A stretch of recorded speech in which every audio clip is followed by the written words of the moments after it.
po, we would like to confirm po na around 11:30 Jakarta time of September 3, kagabi po yan, ahead po tayo ng 1 hour po sa Indonesia, ay nahuli na po si Alice Guo, o also known as Gua Waping ng Indonesian Police, diyan po sa isang hotel sa may Bantam Province of Indonesia po. Sa kasalukuyan po ay hawak na po siya ng Jakarta Interpol, and we are in close and active cooperation po sa kanila.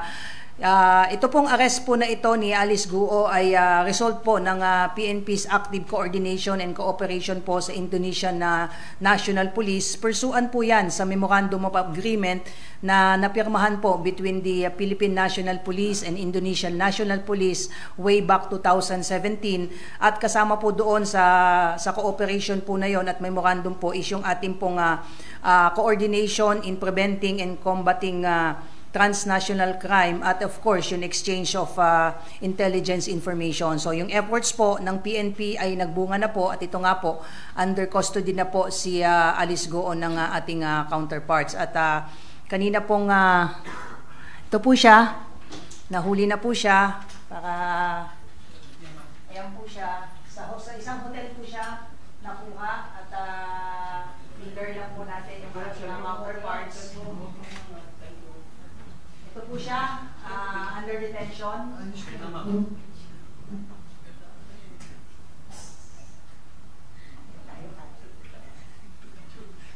Kaninang umaga po, mga around AM, ay nakipag-meeting po ang ating GPNP. I was there.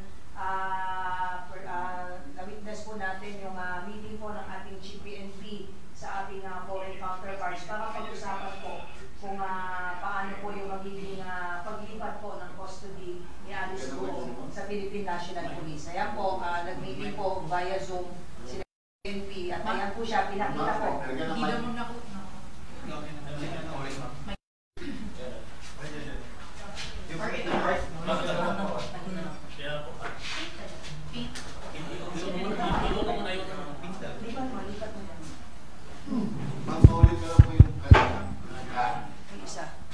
Ito po, yung mismong nahuli po si Alice Guo ng ating counterpart sa isang hotel po, dyan po sa Bantam, Indonesia po. At ito po yung kanyang larawan nung siya po ay under detention na.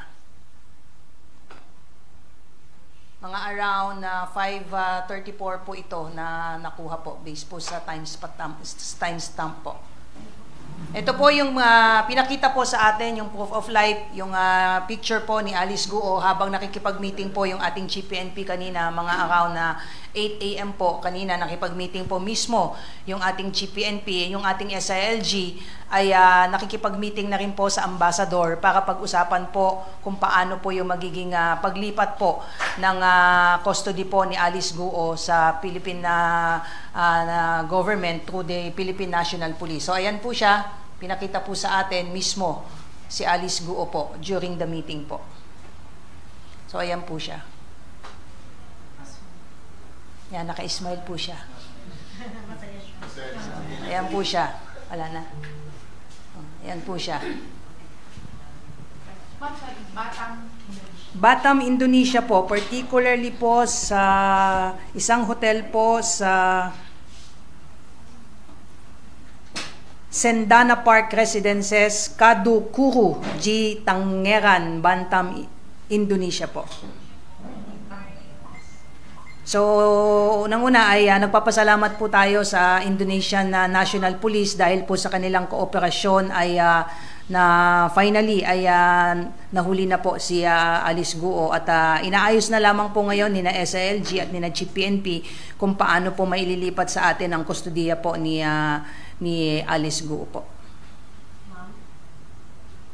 Ma'am,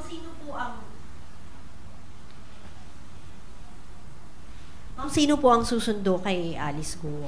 Yun po yung inaayos ngayon, ma'am, kung sino po yung pupunta po sa Indonesia para po sunduin mismo itong si Alice Guo. Sa ngayon po ay nandun na po yung ating police attaché and personally coordinating po doon sa ating Indonesian counterparts to facilitate po yung return po ni Alice Guo po dito. So ang pinag-uusapan po kung yung police attaché na lang po ang babiyahe papunta po dito, but initial plan po is nag-uusap po si GPNP ngayon at si SILG, and SILG is personally coordinating with the ambassador so we could facilitate the smooth and proper transport po ni Alice Guo pabalik po ng Pilipinas. Other details nung arrest na, sinong kasama niya before she was arrested? Sa ngayon po yung ibang details po ay nakiusap po yung ating foreign counterparts, kasama po sa naging usapan yon. Yung other details po is they opted to keep it muna for the meantime para po na rin sa protection po ni nung syempre nung tao po nito, and of course out of respect din po sa family. The family accordingly was already informed na nasa kustodiya na rin po nila si Alice Guo po. Ano yung naging basis doon sa arrest ng Indonesian police kay Alice Guo? Is it because pumasok siya ng Indonesia illegally? Remember po, meron po siyang existing warrant of arrest na inisyo po ng Senate. So yan po yung pinag-uusapan po ngayon, and most likely po kung mapupunta na po ito sa kustodiya po ng PNP ay ito-turn over po siya sa Senate po dahil yun po yung may existing warrant po sila at ang PNP po ang naatasan na iserve po itong warrant of arrest against her po. Ma'am, aside kay Mayor, meron po bang ibang hinahanap? Well, yung si Wesley Guo, I understand, ay isa pa po yun sa hinahanap po. But other details other than the arrest po ni Alice Guo, yan lamang po yung I have the authority to disclose po for the meantime. Ma'am, may post daw ng Lucky South 99 na kasama daw ni Alice Guo nung dumating siya sa Indonesia. Can you confirm that? May mga ganyan pong report, but then again, like I said, these are confidential matter for now, and again, nakalagay malinaw mismo po doon sa cooperation and MOU between the Philippine National Police and Indonesian National Police is yung disclosure po ng mga sensitive information ay i-hold muna for the meantime, but what we can confirm for now is the arrest po ni Alice Guo po.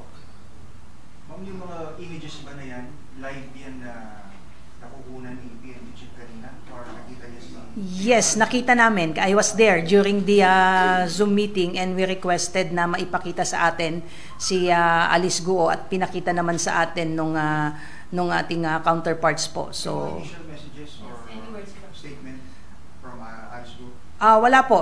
Unang-una ay hindi na po natin siya hiningan ng mensahe po. Basta ang nirequest lang ng ating GPNP sa can we see po si Alice Guo, at pinakita naman po sa atin through Zoom po. I was there po nung during the whole meeting po. Yung kung saan siya i-detain mo, napag-usapan? Initially po, ang napag-usapan po ay since may existing warrant of arrest po siya na inisyo po ng Senate, the PNP has the intention po to return the at least to turn over the custody po ni Alice Guo po sa Office of the Sergeant at Arms po. But just like ma'am yung kapatid na si Sheila nung dumating dito na turn over muna sa NBI for the filing of other appropriate charges, ganun din po ba mangyayari kay former Bamban Mayor Alice? Dito muna siya bago i-turn over sa Senate? But initially po, kanina po ay sa pag-uusap po ni GPNP na SILG po, since meron po siyang existing warrant of arrest at naatasan po yung PNP, ay ito-turn over po siya immediately sa Office of the Sergeant Arms ng Senate. At kung meron pong mga kaso po na isasampa po, the PNP will be the one filing it. Sa once na dating niya rito, diretso na siya sa... Initially, yan po yung napag-usapan po kanina. If there are other updates po, we'll provide you updates po. Ma'am, last week yung Senate commended ang PNP Intelligence Group for providing the information that led to the arrest of the two co-accused. This time, meron na bang role ang IG dyan sa operation? Malaki po ang naging role po ng ating intelligence group dito po sa pagkakahuli po. Just like yung nauna po na sina Cassandra Ong at saka si Sheila, efforts din po yan ng ating intelligence group dahil through our police attaché at sabi ko nga, through the memorandum of understanding between the Philippine National Police and Indonesian National Police ay malaki po ang naging papel po nitong MOU po na ito. Doon po especially yung exchange of intelligence information that led to the arrest of the Cassandra Ong and Sheila and now si Alice Guo po. So we have to commend the efforts po ng ating intelligence group on this issue po at no less than the director po ng Bureau of Immigration mentioned ito during the hearing na the PNP was the one who provided them information na nasa custody na po ng Indonesian police yung nauna pong dalawa at that led to their immediate deportation papunta po dito sa Pilipinas. So ganyan din po yung ginawa po ng PNP, hindi po tayo tumigil ng ating coordination sa ating Indonesian counterparts at nagpapasalamat po tayo sa ating Indonesian counterparts for heeding the call po nitong mga information at turn out nag-positive po yung ating information na doon nga po siya sa isang hotel nakuha po. Recent info, gano'n na siya katagal dun sa hotel na yun? Anong ginagawa? Well, we don't have full details kung gaano nakatagal ongoing yung investigation but maganda yung naging coordination ng ating police attaché doon at yung Indonesian police that led to the location nga po nitong si Alice Guo po.